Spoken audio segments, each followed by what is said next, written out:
Chapter number 2 सीखेंगे। Chapter number 2 है basic concepts of macro economics. Macro economics में class 12 level पर हम लोगों को 8 कॉन्सेप्ट सीखने हैं। उन 8 कॉन्सेप्ट्स के बारे में आज सीखेंगे।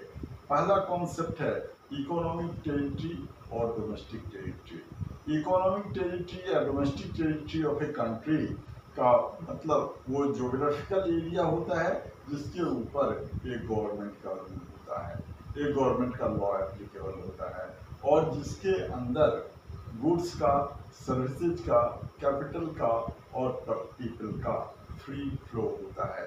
तो 3 बातें याद रखेंगे इकोनॉमिक टेरिटरी के बारे में कि ये ज्योग्राफिकल एरिया है।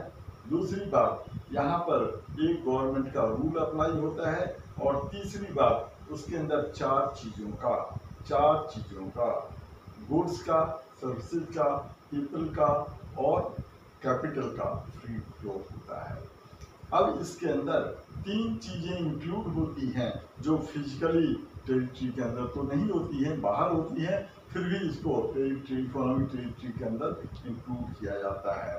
Number 1, ships and aircrafts owned by the residents of a country operating anywhere in the world। कोई शिप या एयरक्राफ्ट जो जिसको कोई इंडियन ओन करता है, वर्ल्ड में वो कहीं पर भी ऑपरेट करे, वो इंडिया के डोमेस्टिक टेरिटरी का पार्ट होता है।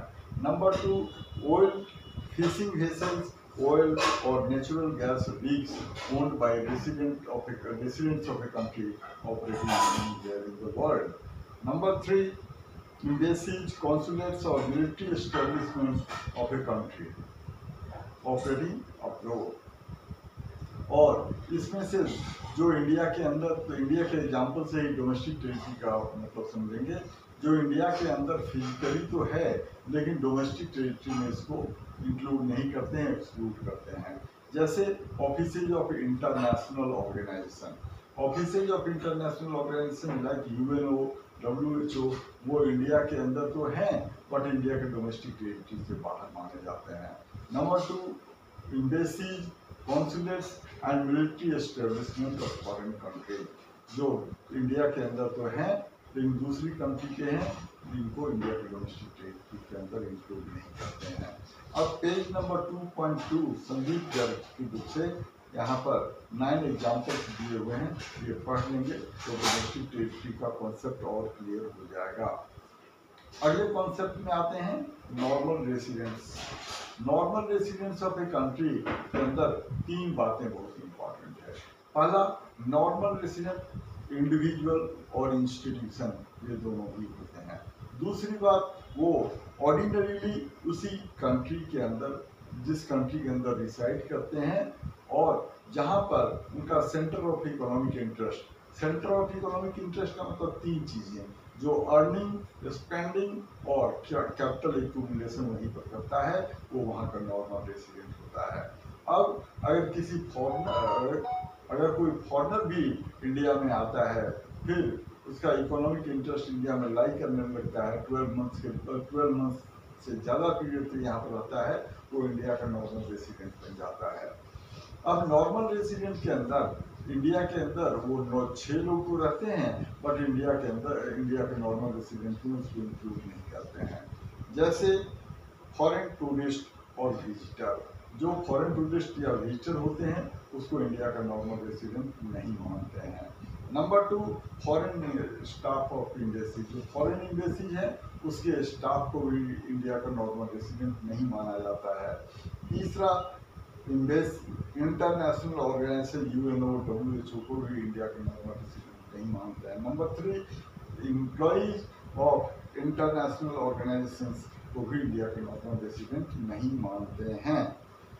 Crew members of foreign vessels, commercial travellers and seasonal worker, इनको भी इंडिया का नॉर्मल रेसिडेंट नहीं माना जाता है। और बॉर्डर वर्कर जो जहाँ रहते हैं वहाँ के नॉर्मल रेसिडेंट होते हैं, जो जहाँ काम करते हैं वहाँ के नहीं। अब नॉर्मल रेसिडेंट के कॉन्टेक्स्ट में 2 टर्म और इम्पॉर्टेंट है जिसका मतलब समझना चाहिए, सिटीजनशिप और रेसिडेंटशिप। नॉर्मल रेसिडेंट या नेशनल इनकम के पॉइंट ऑफ व्यू से सिटीजनशिप से मतलब नहीं है। सिटीजन वो सिटीजनशिप के लिए, सिटीजनशिप एक लीगल कॉन्सेप्ट है। कोई पर्सन जहाँ उसका जन्म होता है, जहाँ वो रजिस्टर्ड होता है, वो वहाँ का वहाँ का सिटीजन होता है। और अगर कोई फॉरेनर किसी दूसरी कंट्री का सिटीजन बनना चाहे तो सिटीजनशिप से रिलेटेड जो गवर्नमेंट के लॉज होते हैं उसको फॉलो करना होता है।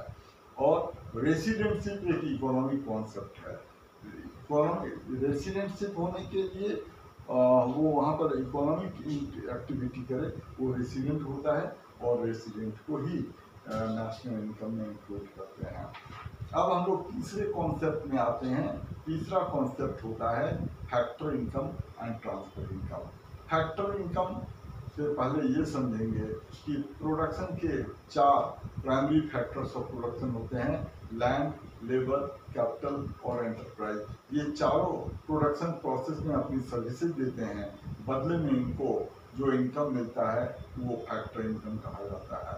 फैक्टर इनकम बाइलेटरल होता है। एक तरफ तो फैक्टर्स ऑफ प्रोडक्शन अपनी सर्विसेज देते हैं, दूसरी तरफ उनको फैक्टर इनकम मिलता है। फैक्टर इनकम को ही डोमेस्टिक इनकम या नेशनल इनकम में इंक्लूड किया जाता है, और किसी दूसरे इसे ही नेशनल इनकम या डोमेस्टिक इनकम में इंक्लूड करते हैं। दूसरा है ट्रांसफर इनकम। ट्रांसफर इनकम वैसे इनकम को कहते हैं जिसके बदले में कोई प्रोडक्टिव सर्विस रेंडर नहीं करना पड़ता है। ट्रांसफर इनकम यूनिलैटरल इनकम होता है। ट्रांसफर इनकम न तो डोमेस्टिक इनकम में न ही नेशनल इनकम में इंक्लूड करते हैं। ट्रांसफर इनकम 2 टाइप के होते हैं।